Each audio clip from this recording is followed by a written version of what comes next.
paz com todos, meus amados irmãos. Começando mais um devocional aqui com muita alegria. Você está feliz? Espero muito que você esteja feliz aí.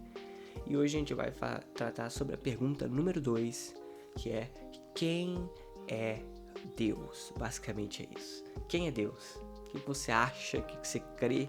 Quem é Deus? E aqui a gente vai para a resposta.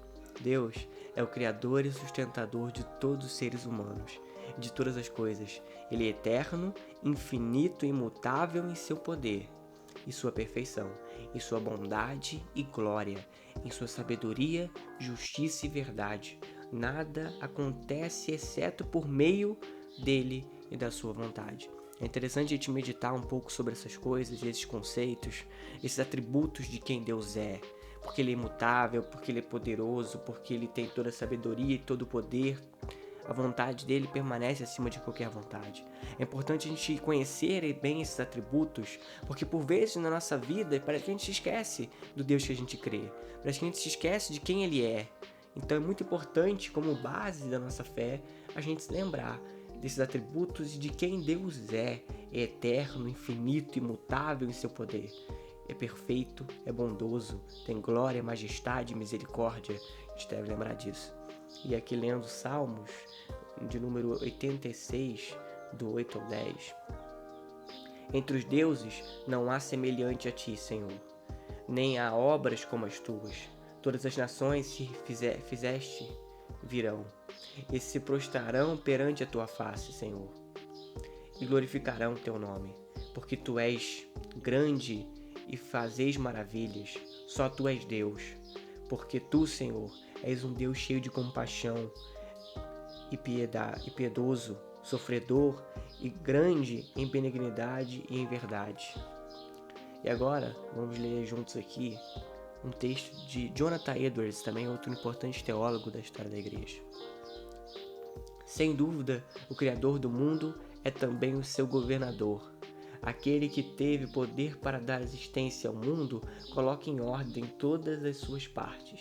Também tem poder de dispor do mundo, de dar seguimento à ordem que constituiu ou alterá-la. Ele foi quem primeiro deu as leis da natureza e, portanto, tem toda a natureza em suas mãos.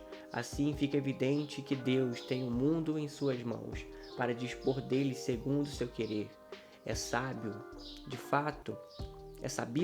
que de fato Deus não é displicente quanto à forma como se passam os acontecimentos e as preocupações do mundo que fez, porque não foi descuidado disso na própria criação, como é aparente. Pelo modo e pela ordem em que as coisas foram criadas, Deus, ao criá-las, cuidou do progresso e do estado futuro dessas coisas no mundo. Então esse texto aqui, Jonathan Edwards traz pra gente como o Senhor criou todas essas coisas, tem o domínio sobre todas essas coisas, Ele governa todas as coisas. Quantas vezes na nossa vida, por vezes, a gente pode se pegar achando que Deus perdeu o controle, ou quando a gente vê uma notícia, quando a gente vê um acontecimento, e a gente por vezes pensa que, onde está Deus no meio disso tudo, né? Isso talvez seja um dos grandes questionamentos de muitos ateus. Onde Deus estava naquela tragédia, onde Deus estava naquele acidente, onde Deus estava naquela guerra, naquele momento de dor. E Deus está presente em todos esses momentos. O Senhor não perdeu o seu controle, todas as coisas estão debaixo da vontade dele e do domínio dele. Mesmo que por vezes a gente não entenda, mas ele sempre tem algo a nos ensinar e ele sempre tem todo o domínio. Então isso é uma coisa que a gente precisa sempre lembrar nas nossas vidas. Nos seus momentos de dificuldade, lembre, o Senhor também está ali. O Senhor está fazendo algo ali. O Senhor está nos ensinando nesse momento. Por mais que a gente não entenda, Ele sempre está ali, Ele sempre vai estar ali. Lembre-se disso.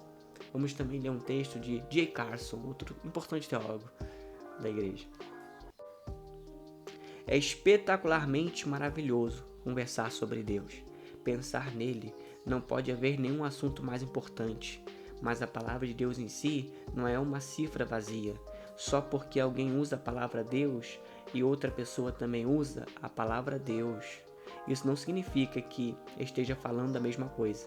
Para alguns, Deus é um sentimento inexprimível, ou a causa imutável do começo do universo, ou um ser cheio de transcendência, mas nós estamos falando do Deus da Bíblia, e o Deus da Bíblia é definido. Ele fala de si mesmo como eterno e justo. É o Deus de amor, é o Deus de transcendência, ou seja, ele está acima do espaço, do tempo, da história. No entanto, ele também é Deus iminente, ou seja, está de tal modo conosco que não é possível fugirmos dele. Está em todo lugar, é imutável, é verdadeiro, é confiável, é pessoal.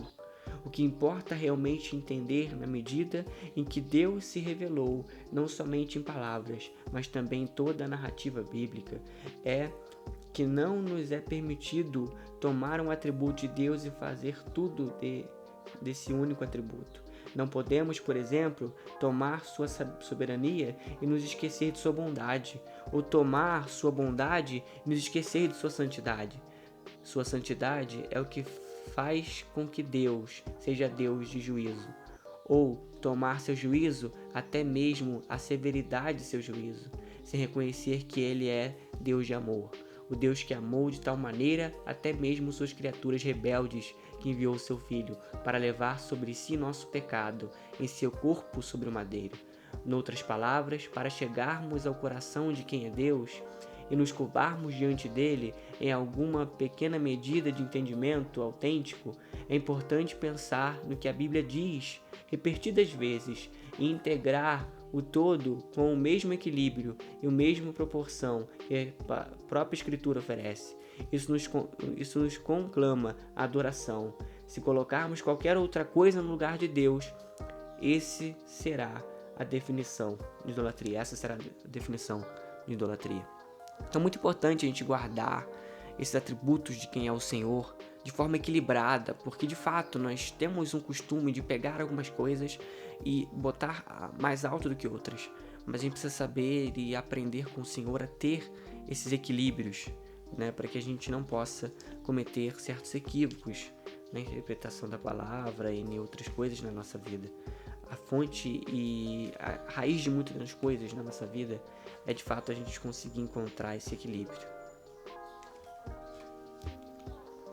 Para finalizar o podcast de hoje, vamos orar juntos. Nosso Criador e Sustentador, em Ti tudo está coeso. A menor criatura é por Ti conhecida, e o mais poderoso exército está sobre seu domínio. Tu reinas com justiça, ajuda-nos a confiar em Tua bondade, em tudo o que queres. Amém. Que o Senhor nos ajude a confiar, a aprender com Ele a cada dia e lembrarmos e relembrarmos sempre de quem Ele é e que isso nos faça prosseguir de fé nessa jornada. Muito obrigado e até a próxima.